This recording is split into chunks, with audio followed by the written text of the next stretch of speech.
All right, guys. Our next guest owns wins over Cub Swanson, Eric Koch, Clay Guida, and recently over Nick Lentz. And he's looking to become the new featherweight champion against Jose Aldo at UFC 176 on August 2nd. He is none other than Chad Money Mendes. Chad, welcome to the show.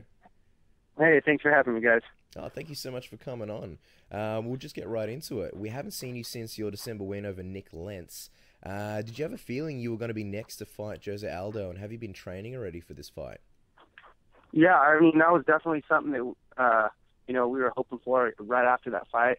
Actually, it was something I was hoping for the last two fights, but just didn't work out that way. And, the UFC was telling us that it's a good possibility that after the Lentz fight, that's who I was going to be fighting. So, just training, obviously not training camp style training, but just, maintaining, keeping up, learning some new stuff with Duane Ludwig. And, I finally got the call not too long ago that that's who it was going to be.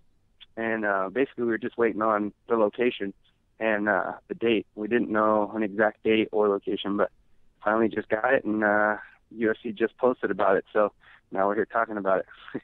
Yeah, it's all official. So congratulations, Chad. Now, I was going to say, you just mentioned Ludwig. Obviously, he's sticking around for the TJ Dillashaw championship match. Any chance he'll stick around a little bit longer to help you prepare for this one? Yeah, he'll be here for the first part of my camp. Then he's moving to Denver. But, we've talked, and there's still going to be some training going back and forth, whether he comes out back to Sacramento or we go to Colorado to do some training there. And I mean, that'd be great for us because it's altitude anyway. So, we're definitely still going to be doing some stuff with Duane. In the meantime, we're still looking for that head coach. So we just had Martin Kampmann out, did basically some trial practices, and he just kind of ran us through some stuff. And we're just kind of testing it out and seeing if we like it. And I think we're going to try and bring in a couple other guys and just see what fits best for Team Alpha Male out here in Sacramento. And hopefully we get that locked up soon. Oh, awesome. Yeah, we actually did send in our striking coach applications to Team Alpha Male. We haven't heard anything back, and now we hear, Martin Kampmann's in the fold. Can't say that we're not hurt, Chad, but, that's okay. What was it like having Martin in there? How was he as a fit, and what did he bring to Team Alpha Male? Yeah, I like Martin. I've met Martin a while back, a couple of fights. I think we've actually fought on a couple of cards, I'm pretty sure. At least he was there in the back. So he's a cool guy. Actually, get along with him great. His style's, he's really good at a lot of the basic stuff, which I think is key for becoming, a great athlete. You see a lot of these wrestlers that are the top level, that the reason why they're there is because they're so good at all the basics. So it's something I've always tried to focus on throughout my entire career as an athlete, and I think that'd be great for our team. So, like I said, we're just kind of trying it out and seeing how the coaches kind of fit in. Not only just technique-wise, but also personality, and kind of just getting along with the team and kind of meshing well, because it's basically, family out here. And, to have somebody that's kind of more of an outcast that doesn't really fit in, it's not something we're really looking for. So we're just trying to find that one guy, and hopefully we get him soon. That's right. And, Martin Kampmann, he's a great guy. He was on the show recently, and he talked about how he doesn't like to watch good shows because then he gets addicted and has to watch the whole season. So don't just show him any good shows over there in Sacramento. Now, I was gonna ask Chad. Your last loss to obviously Jose Aldo. It was a loss in the first round with the knee. How much did that loss bother you after the fight? How long did you think about it? And tell us a little bit about how you kind of got over it and how you used it possibly as a motivator to get back in the title picture. Yeah, I mean, it kind of bothered me a little bit at first, but I mean, I just kind of realized, it's a sport, and that's going to happen to anybody. It's going to happen sooner or later to anybody. So, it's basically, for me, it was just a learning experience. I had to just look back, watch the fight, saw the mistake that I made, But for me, I kind of looked at a lot of the stuff that I did right in the fight and kind of pulled all that and just, watching it, seeing the things that I was doing wrong, just learning from it. I'm going to implement that into my camp now and really focus on the things that I think are going to do well in this fight. For me, I think the part that bugged me the most was just knowing that there was 1 second left, and, being in that position where I had his back and went to take him down and he grabbed the cage You know, that 1 second could have been changed by that grab, you know, and the ref didn't really stop it, didn't say anything, didn't take a point, you know, and am I saying that would, you know, made me win the fight? No, I have no idea, but I think, you know, things would have been a lot different, would have made it out of the first, and, you know, for me, and, you know, my camp looking at Aldo, he stayed throughout the fight, and so for me it was, the goal was to keep the pace high the first, second, third rounds and push him into those later rounds to get that fight slowed and, you know, come away with that W. So, you know, I think that's the thing that bothered me the most. But like I said, understanding the sport, you know, it's part of it. You know, for me, I just kind of use it as a learning experience. Obviously, since then, Aldo's gone on to face Frankie Edgar, Korean Zombie, and Ricardo Lamas. Seeing as that he's already had those 3 title fights, what were your biggest takeaways from those fights? For me, it's just, I feel like Aldo's getting less and less aggressive in every fight. It almost seems like he's cruising, you know, and a lot of people are giving him criticism that he's becoming a boring fighter. You know, he's just kind of cruising, not really looking to finish anymore.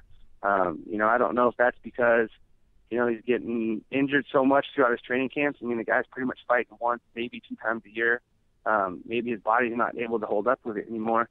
But, you know, for me, I'm looking at that. That's a hole for me to get in there and use my aggression, my ability to stay in a guy's face, use my power, my wrestling to put him down. So that's definitely something I'm going to be watching for.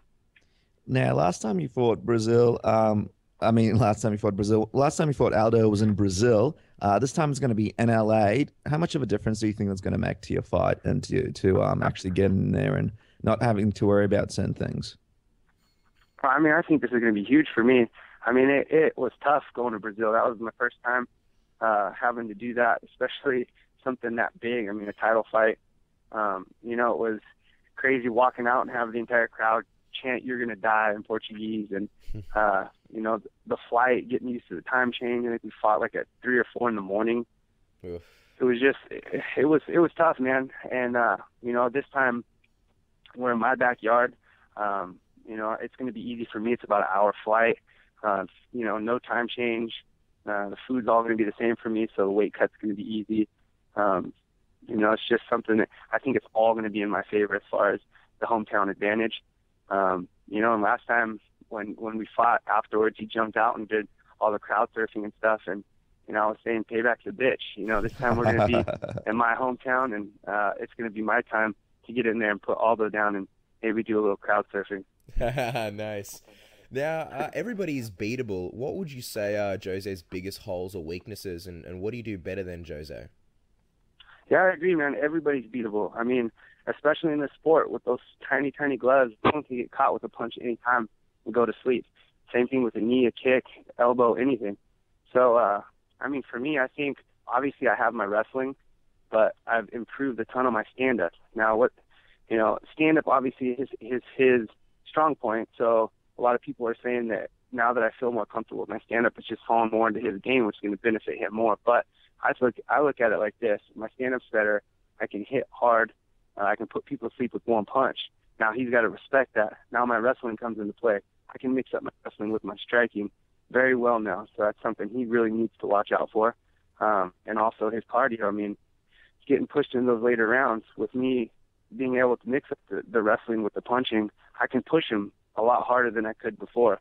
You know, that first fight, it was basically I was 90% wrestling. That's pretty much how I won fights. I didn't really have the stand-up or the confidence. You know, now that Ludwig's been here, you know, we've been training a ton with our stand-up, just feeling so much more confident in it. I feel like I'm just going to be a lot more dangerous fighter for this guy. You know, I've been hitting strength and conditioning harder. I think put on a little bit more muscle. I was a lot smaller when I fought him the first time. You know, and his size and athleticism is one of the keys that he uses for winning. So I think we're kind of evening the playing field as far as that goes. And, you know, like I said, I'm excited to get in there and prove to the world that I'm the best featherweight in the world. And I'm going to get in there and try to finish him. Geez, Chad's getting bigger. You're already a specimen in the first fight, so you'll probably be looking pretty good in this one. And stop making us all feel bad for eating that KFC chicken and cake. Every time I watch your fight, my girlfriend kind of looks over at me. Tim Tams, though. You guys have the Tim Tams. I get those. So it's even harder. It's even harder here, though. Oh, We'll, I love those, by the way. We'll send Jose Aldo a fresh pack of Tim Tams, not because we like him better, but we'll just give him issues in his weight cut. We'll get him addicted. Exactly. Send him boxes of them. Now Jose has said that he will be looking for the knockout in this fight. He said it in a respectful way, but do you think that he might be overlooking you a little bit, considering he might think that he's already beaten you once, and this might be a similar story to the first fight? Yeah, I mean, I've heard some interviews where he's saying, like, "Oh, I've knocked him out once. I'm gonna go out there and do the exact same thing."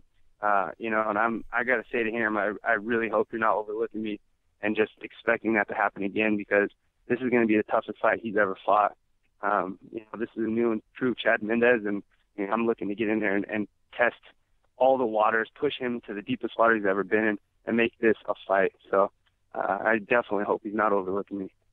Now, you mentioned a different Chad Mendes. Obviously, with Duane Ludwig around for quite a while now, we've seen Team Alpha Male just improve drastically. I mean, not to oversimplify things, but a lot of the guys people thought were, very strong wrestling base, and we're seeing guys from Team Alpha Male, knocking people out left, right, and center. What's something that Duane Ludwig has taught you that really stands out and probably made the biggest change in your game? For him, it was. Before we didn't really have the head coach, first of all. Master Tom was the guy that would just hold mitts for us and stuff, but couldn't really speak English. So, honestly, we didn't have a head coach. So I think that in itself is one of the main things, that's kind of helped the entire team. But as far as Ludwig's style, one thing that we've always done as wrestlers is you drill. You get there, you warm up, you drill for about an hour over all your techniques, all your moves, takedowns, and everything, where we never did that before. So, Duane's having us do a ton of Holland drills. We're basically drilling all of the combinations, slowing things down and really seeing openings. He'll give you a combo and say, all right, there's, these are the three things you need to look out for, hitting this combo. And these are different openings that if you throw this combo, they react, you can hit it. So there's just a lot of that type of stuff where he's really breaking things down. And I think for us, that was, huge in everybody's game because we never did any of that. So I think that alone has really improved everybody's striking on the team. And I think you guys could pretty much see it in the fight. So I think that's probably most important. Now, Chad, you've had some interesting comments about Conor McGregor. Obviously, he robs a lot of people the wrong way. Yeah. What are your thoughts on this guy? I think there's a consensus in MMA. He's had 1 or 2 fights in the UFC, and he's already trying to, use his trash talk to get into the title picture. What are your thoughts on him? I mean, he's basically just a shit talker, bottom line. The guy's just trying to get to the top as fast as he can. He hasn't fought anybody in the sport yet.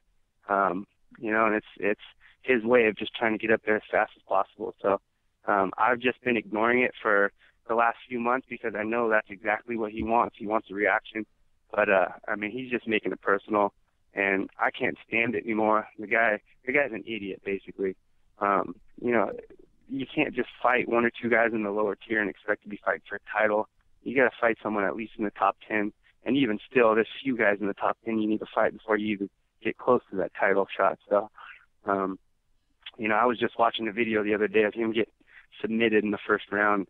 It was a pretty ugly fight. So this guy's, running his mouth like he's never been beat and he can't be beat. But it's like, dude, you've been beat already twice. And they were like, nobody's that beat you. So I don't know what the deal is with that guy. And do you think Cole Miller will have the edge in this one? Do you think Cole's got a good chance of beating him? Yeah, I think Cole has a great chance going out there and choking him out. Hopefully puts the guy unconscious. I don't know. But I think he has a great chance to win. Now, before we go into, we've got a few fan questions for you as well. Before we go into those, I want to ask you about the EA UFC game. We obviously recently caught a very, very quick glimpse of you in one of the recent trailers. Tell us about your experience in becoming a video game character. Yeah, man, that's pretty cool. I remember a while back they did all that stuff. Actually, I'm not really a huge gamer, so it wasn't anything I was ever obsessed about. But for me, it's just super cool to be able to see that I'm in a video game. I have a bunch of buddies that play video games all the time. Some of my buddies have kids. They're younger kids, and they're always, calling and telling me how cool it is that they just beat the game using my character. And it's just something I never, ever growing up would think that I'd have my own video game character. So it's pretty sweet. Okay, now it's time for the fan questions. We've got a few fan questions here for you, Chad, so we'll just quickly rattle through them. First question Okay. comes from Fell for Next. He wants to know what is your walk around weight in the off season, and you're big into hunting. What's the craziest, the biggest thing you've ever caught? He's a bit selfish, this guy. Two questions in one. Yeah, so size-wise, I get that question a lot. I honestly don't really ever get over 60. I think the highest I've ever seen was about 164, and that was when I broke my hand. And, all I could basically do was squat stuff and leg stuff. So I got a little chubby and put on some muscle on my legs. But, yeah, about 158 to 160 is what I usually walk around at. And then as far as hunting, probably, I think the biggest thing I've ever got was probably a mule deer that was pushing 300 pounds. I've gone after elk before that are pushing 1,000 pounds, but I was archery hunting for them and come up short, either missed or spooked them before I got that shot off. So that's probably the biggest thing I've ever gone after. Nice. Now, Junior Sagano wants to know what's your secret on doing one-handed push-ups, and how do you do your crazy spinning push-ups? Honestly, when we filmed that, I had never really done any of that stuff before. We were kind of just sitting there messing around, and I was feeling a little hyper, so we just kind of started doing stuff. But I think just doing high reps of push-ups will build that explosiveness, or even doing the push-ups with like the clap will build up that explosiveness to where you can do the behind the back and the twisty kind of stuff. A lot of the stuff is kind of natural, I think, but I'd say if you had to train for it, that's probably the best thing you could do to get it done. No worries, Chad. We'll just add more claps to our push-ups. We're sitting around here like Ben Stiller at the end of Dodgeball, but I guess we just need to put more claps in our push-ups. Now, Chad, SSK96 wants to know, when I cook my pork tenderloin, it often comes out a little dry. I've tried searing it first before putting it in the oven, but it's still a little dry. He wants to know, do you have any suggestions for him? Well, there's a couple things you do. You never really want to overcook it, any type of wild game, or even if it's not, but overcooking it, always dry it out. You have to make sure it's not undercooked either, because you can get sick from it. But make sure it's not overcooked. I like to also, you can brine it. You put it in like a salt. You can put like citrus, orange juice, anything like that, salt. You can do any type of the seasonings that you want, and you basically soak it for a day or two in that, and then you can sear it right off the bat, and then cook it like that too. Throw it on the grill or whatever. But like I said, do not overcook it. That should help. How come you guys are never in like My Kitchen Rules or Master Chef? You guys would make a great team, like the ultimate cooking team. I love cooking. I absolutely love it. In the kitchen, you need like a Gordon Ramsay or like a Heston Blumenthal in your corner. Yeah, definitely. Screaming and yelling at everybody. Yeah. I guess it's time for what we call the Submission Radio Tap Out round. This is basically, for those who don't know, it's the Getting to Know You round, Chad. We're going to fire off a bunch of questions. It's kind of like word association, and you just basically answer as quick as possible. Okay, Chad. This one is actually from the forums. Loyal Sherdog would like to know, would you rather fight 2 strawweights or 1 super heavyweight? What was the first one? 2 what? 2 strawweights or 1 super heavyweight? 2 strawweights. Okay. Team Alpha Male, favorite chick flick. Now, we asked TJ the same question, and he didn't give us a clear answer. So what is a Team Alpha Male favorite chick flick? I don't know. But let's go with The Notebook. The Notebook. Come on, Chad. If you're an international spy looking... This is an important one, so listen up to this one. If you're an international spy looking to break out of the evil Russian power plant, do you take the front door and shoot your way out, or do you do a sneaky escape out the back door, hiding behind various pillars and plants? Can I do the sneaky out the back door and then end up sniping everyone that I need to? Sure. I don't know. All right, okay. Look, it's a Russian power plant. We'll allow it, Chad. All right, good. Now, who's the best at karaoke at Team Alpha Male, and what's their song? I'd say it's Danny probably, and it's a Thai song, and I don't know the name of it. Master Tong used to sing it all the time. It's about I think it's called Motorcycle. Wow. You'll have to ask him about it. He'll actually sing it for you too. He's pretty good. Well, we're going to have to get him on the next show. Speaking of Danny, how amazing was it to see him get that KO recently? Oh, that was awesome, man. That was a cool one to see. Danny, he works so hard, so getting to see him do that it means a lot. Next question is, who's the most annoying person in the UFC? The most annoying? Conor McGregor. And moving on with the tap out round, thus far, what has been a career highlight for you? Career highlight, probably knocking out Clay Guida. That was definitely a big win. Growing up and watching MMA, who was your idol or someone that you looked up to? Actually, Tito Ortiz is someone I watched a lot growing up, just because of the whole wrestling background. I was a wrestler since I was 5, so that was someone I actually got to meet him at a couple wrestling tournaments growing up. So that was someone I always watched and looked up to. Chad, important question. We always wanted to know, what are your thoughts on mustaches? What are my thoughts on them? Yep. I love them. I think they're super cool. That's what we thought. If I could grow a good one, I probably would. The I would kind love that you to can see you with one. wax. You wax the ends and then you kind of curl it up. I don't know what those are called, but those are pretty cool. I think it's unofficially dubbed the Ian McCall. So yeah, and they're pretty Yeah, awesome. the Ian McCall. He pulls that off so good. I know, right? We tried and we're like, what are we doing with our lives? Any plans on coming down to Australia, possibly to do a seminar at any point? I would love to. I mean, I know you guys got some pretty decent hunting out there too. I'd like to get out there and try some of that. Been out there a few times. I love it out there. The Gold Coast is beautiful. Well, Victoria's pretty good as well. We're coming from Victoria, but yeah, we'd love to have you down here. And final question, Chad, how are you planning to finish this upcoming title fight with Jose Aldo? Any way I possibly can. And if it doesn't, go to a finish, I'm gonna, be all over him. So this is a fight that I'm definitely, obviously, not taking lightly. Like I said, this is a new, improved Chad Mendes, and I'm excited, man, to get out there and show the world, how much I've improved from that first one, and how excited I am to get in there and do it.